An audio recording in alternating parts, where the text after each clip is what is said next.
Morning guys, Mark Ferrasci, Protect Dog Training. We're doing normal driving around because I'm out here in the boonies. It takes me 30-45 minutes to get anywhere, so we do a lot of driving, and so it leaves me with some boredom on my hands. I'm heading back home now after going out with Bruno and the shepherd. We worked to the park, then we went to Tractor Supply, and now we're on our way back to home after getting some gas at Costco. So we've done our little chore list, and we're going to go head back home and take care of some more chores at home. But I thought I'd have a Yack session in regards to Benzo, that new convert. This morning's video, you saw me talking about the dog chasing after shadows, or light chasing, shadow chasing. And all morning long, I've been asking AI, and I've got Gemini on my phone, and so I've accented that before too in some of my stuff, where AI is getting so conversational and you can ask it almost anything and get an answer. In this case, AI has not been able to answer the question. Why? Because there is no answer.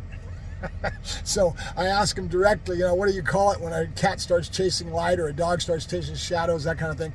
And it came back saying there is no scientific name. Well, what I'm trying to accent with this video right now, I'm trying to get you to understand, is the words are important. Okay, so what they found was that animal behaviorists and people that label themselves as animal behaviorists that are familiar with this behavior call it shadow chasing or light chasing. Okay, that's really not a scientific terminology. There is no scientific terminology. It's just something we've experienced, and we started to coin our own words for it.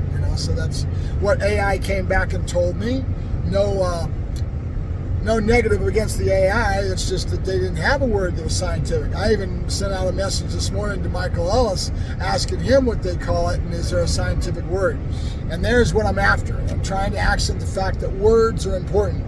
And that's what something that Forrest, Mickey, and Michael have done within their lessons through Leoberg and all their lesson format is the syllabus of scientific words that are consistently the same in regards to dog training. And when I get those videos, I love it because whoever put it together, and I think it was Forrest that did, because he's got a communications major, and they put it together in such a way that each one of those videos that he's doing, working for food or toys or all the stuff, engagement, all that, has usually got a syllabus that's combined with it that has a whole list of scientific words that are very consistently used within the profession.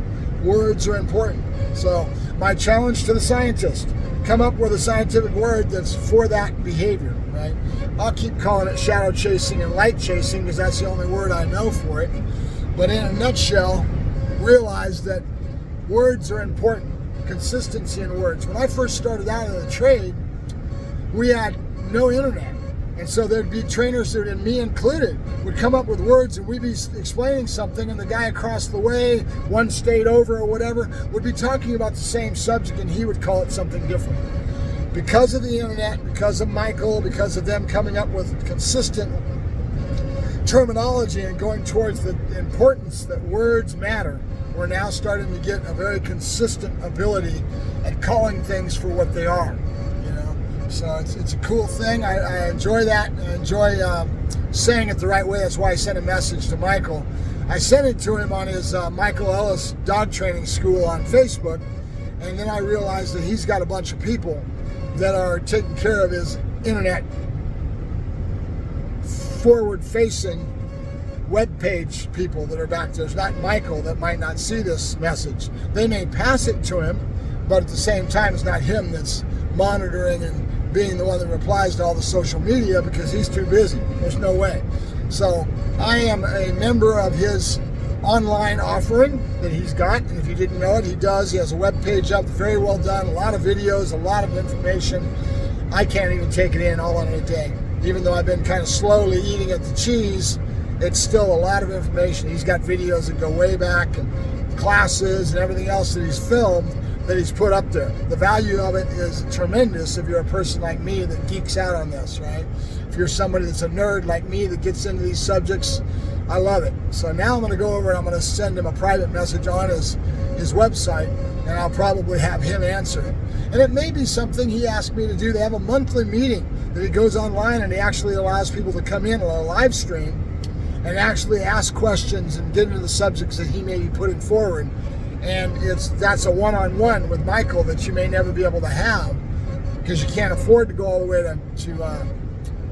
to the Bay Area to go to his school in Santa Rosa. You know, that's why he's done what he's doing, is getting more people to be able to have the access to him that never could before. It's a good thing. So if you haven't been to his website, go check it out. It's very valuable to me. It's $70 a month, and I'll go ahead and toot his horn. He deserves it. He is one of the large factors in our profession nowadays, and he has been for the last 10, 15 years. So, all right, Mark Ferrasci, Protect Dog Training, signing off. You guys have a good day, and I'll go back to my normal life without yakking. I don't think, maybe not. Yacking's a big part of my life. I'll talk to you later.